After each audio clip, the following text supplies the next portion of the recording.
안녕하십니까. 맨눈으로 세상 흐름 읽어드리는 와이타임 정세 분석의 추부길입니다. 우크라이나군이 러시아가 점령 중인 남부의 멜리토폴시의 핵심 보급선에 대한 공격을 강화하면서 봄 대공세가 본격화한 것으로 추정됩니다. 월스트저널은 미국 시간으로 6일 이같이 보도를 하면서 이반 페드로 멜리토폴시 망명시장은 공군기지 인근에 러시아군 기지가 공격당했다라고 밝혔습니다. 그런데 멜리토폴의 러시아 인민행정당국은 고기동 다행장 로켓, 그러니까 하이마스에서 발사된 우크라이나군 미사일 6기를 요격했다라고 밝혔습니다. 그러나 이런 러시아 측의 주장에 대해서 서방 전문가들은 러시아군 대공 무기로 하이마스 로켓을 요격할 수는 없을 것으로 본다라고 월스트저널은 밝혔습니다. 페드로 망명시장에 의하면 이번 공격이 최근 며칠 새 세 번째 이루어진 것으로 지난 5일에도 철도 창고 공터와 군공항 활주로 인근에서도 폭발이 있었다 그러면서 이틀 전에도 러시아 인명 당국자인 막심 지바레프가 멜리토폴에서 차량 폭탄 공격을 당해 크게 부상했다라고 밝혔습니다. 우크라이나군이 멜리토폴에 대해서 공격을 집중하는 이유는 이 지역이 그만큼 전략적으로 중요하기 때문입니다. 멜리토폴은 러시아군이 전쟁 초기인 지난해 3월 점령한 이래 우크라이나 본토와 러시아가 2014년 점령한 크림반도를 잇는 요충지 역할을 해왔습니다. 월스트저널에 의하면 우크라이나의 봄철 대공세 시점과 지점은 아직까지 베일에 감싸 있지만 전문가들은 이 우크라이나가 멜리토폴을 공격하면 이 러시아의 육상 보급로를 차단하고 아조해로 진출할 수 있다는 점에서 목표 지점이 될 수 있다고 판단하고 있습니다. 또한 우크라이나군 입장에서는 아조해안에 진출하게 되면 크림반도와 러시아 본토를 잇는 케르치대교를 직접 공격할 수도 있다는 점에서 러시아에게는 엄청난 위협으로 다가올 수가 있을 겁니다. 우크라이나군은 지난해 10월에도 케르치대교를 공격해서 크게 파괴를 시켰고요. 러시아는 일부 복군했습니다만 아직도 수리를 하고 있습니다. 특히 이 크림반도는 우크라이나 본토와 습지 위에 설치된 교량 두 곳으로 연결되고요. 이 교량들은 러시아군이 장악한 상태라는 점에서 이 우크라이나군이 멜리토폴 점령에 이어서 케르치대교 등의 교량을 완전히 파괴해버린다면 크림반도를 고립화시킬 수 있을 것입니다. 그렇게 되면 당연히 이 크림반도 회복 작전이 탄력을 받을 수 있을 겁니다. 자, 그런데 우크라이나군의 봄철 대공세의 타겟이 크림반도 탈환이 될 수 있다는 전망이 나오니까 이 러시아군이 크림반도에 대한 방어 태세를 강화하고 있습니다. 워싱턴 포스트는 3일 러시아가 서둘러서 점령지인 크림반도 내 접경 지역에 참호를 깊게 파고 방어선을 구축하고 있다라고 보도를 했습니다. 워싱턴 포스트는 상업위성 업체인 막살의 인공위성 사진을 분석한 결과 최근 수주 사이에 크림반도 북부 해안 등 이런 우크라이나 본토와 이웃한 지역에 여러 겹의 참호가 길게 구축된 것으로 나타났다 그러면서 수 킬로미터씩 이어지는 참호는 접경 소도시 메드베데우카 주변을 비롯한 10여 곳에 형성됐다라고 전했습니다. 워싱턴 포스트는 이어서 참호는 1.5m 깊이로 만들어졌고 일부 참호는 전차나 장갑차 등도 빠질 정도로 더 넓고 깊게 파였다 그랬습니다. 그러면서 일부 참호와 장애물 관련 시설은 운하나 하천을 따라 길게 늘어서기도 했다라고 밝혔습니다. 러시아는 2014년 우크라이나 땅이던 이 크림반도를 점령했고 볼로디미르 젤렌스키 우크라이나 대통령은 기왕 러시아와 전쟁을 하고 있는 김에 이 크림반도도 되찾겠다라고 공언하고 있습니다. 그러나 러시아의 푸틴 대통령 입장에서는 크림반도가 자신의 성전과 다름없는 절대 빼앗길 수 없는 지역이기 때문에 이 크림반도 방어에 전력을 다하고 있는 것으로 보입니다. 러시아 군사 전문가인 이언 마트비에프는 러시아군은 크림반도에서 방어전을 치려하는 것으로 알고 있는 것 같다, 이렇게 말을 했습니다. 마트비에프는 이어서 푸틴에게 크림반도는 신성한 암소와 같다 그러면서 크림 지역에 무슨 일이 생기면 러시아군이 바로 달려올 것이다, 이렇게 말했습니다. 워싱턴 포스트는 이와 관련해서 러시아군이 동부 돈바스에도 참호를 팠지만 크림반도의 참호는 다른 지역의 참호보다 훨씬 눈에 띈다 그러면서 이 러시아군이 크림반도의 참호 공사를 서두르면서 소련 시절에나 쓰이던 장비도 투입됐는데 이 참호 건설 장비인 BTM-3는 땅이 얼어붙은 상태에서도 시간당 800m씩 참호를 팔 수 있다고 전했습니다.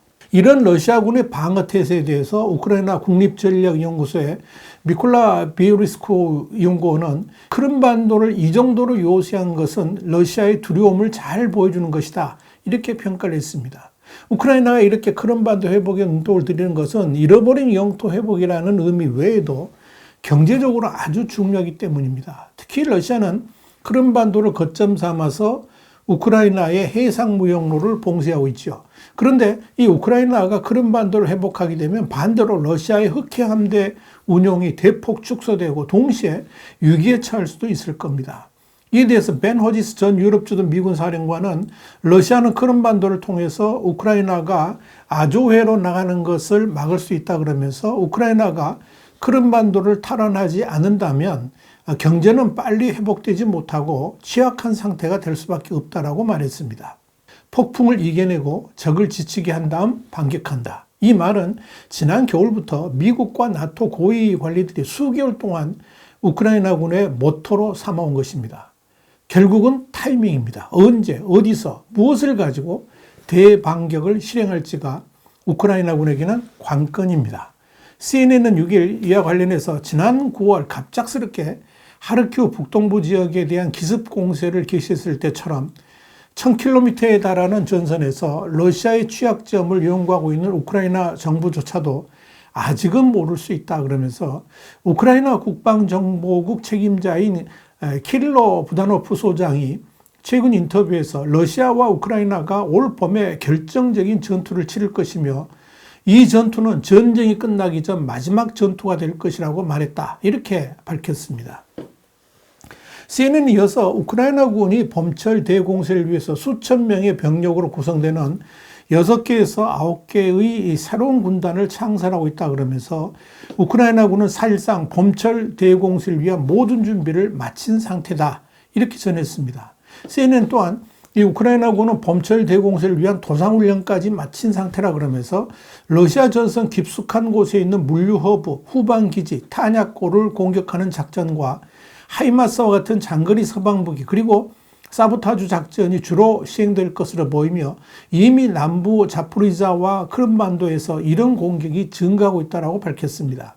CNN은 그러면서 우크라이나군은 동부와 남부에 적어도 2곳, 그러니까 아마도 그 이상에서 서로 다른 규모의 공격이 있을 것으로 예상할 수 있는데 이는 러시아가 주요 공격이 어디에서 일어날지에 대해서 혼란을 주기 위한 것이다, 이렇게 설명했습니다. 우크라이나군이 남부 지역 공세에서 성공한다면 우선적으로 우크라이나 최고의 농지를 되찾을 수 있을 것이고 동시에 자포리자 원자력 발전소와 크림반도에 담수를 공급하는 이 운하에 대한 통제권을 회복할 수가 있을 것으로 보입니다. 자, 그렇다고 우크라이나군이 이 바흐무트를 비롯한 동부 지역을 포기하지도 않을 것으로 보입니다. 지난주 우크라이나 지상군 사령관인 올렉산드로 시르스키 대장은 바흐무트 지역을 방문해가지고 우리의 임무는 가능한 한 많은 적을 파괴하고 공세를 개시할 수 있는 조건을 만드는 것이라고 말한 바 있습니다. 바흐무트에서의 전투는 아직도 치열합니다. 바흐무트 공격을 주도해온 러시아 바그너 용병그룹의 수장 에브게니 프리고진은 며칠 전 바흐무트 시청에 러시아 국기를 개항했다라고 밝혔지만 6일 우크라이나군이 바흐무트에서 철수하지 않았고 방어선을 구축하고 있다고 언급을 한 바 있습니다. 자, 이런 상황에서 중요한 것은 우크라이나군에게 서방의 무기들이 속속 도착하고 있다는 점입니다. 미국과 영국 등에서 서방 무기 작동 훈련을 받은 4천여 명의 우크라이나 군인들도 복귀를 했습니다. 여기는 미국이 공급한 브래들리 전투 차량과 미국산 스트라이커 차량이 장착된 2개 여단도 포함되어 있습니다. 또한 우크라이나 병사 1200명으로 구성된 2개 동력 보병대대는 여전히 독일에서 훈련을 받고 있습니다. 이제 남은 것은 이렇게 새로운 무기 적응 훈련을 받은 우크라이나 군인들과 새로운 무기 체계와 현지에 배치된 우크라이나 군인들과의 연합작전 능력입니다. 또 하나의 관건은 러시아군이 어느 정도의 방어 능력을 갖췄을지 여부입니다. 그럼에도 전쟁을 대하는 동기부여 측면에서 이 우크라이나군이 월등하다는 점에서 우크라이나 군대에게는 좋은 결과를 기대할 수 있을 것으로 보입니다. 특히 러시아 군대가 지난 9월에 강제 징집 이후에 별다른 움직임이 없고 그동안에 계속적인 패배를 가져왔던 하향식 명령 체계가 수정되었다는 징후도 없다는 점에서 이 러시아군의 방어 능력이 향상되었을 것으로 보이지는 않습니다. 또한 러시아군이 모든 것을 쏟아부었던 바흐무트 등의 동부전선에서도 별다른 진전이 없다는 점에서 이 우크라이나군의 봄철 대공세는 상당히 성공 가능성이 커 보입니다. 단지 관건은 크림반도까지 점령할 수 있을지 여부입니다. 물론 쉬운 일은 아니지만 말입니다. 와이타임 정세 분석이었습니다. 감사합니다.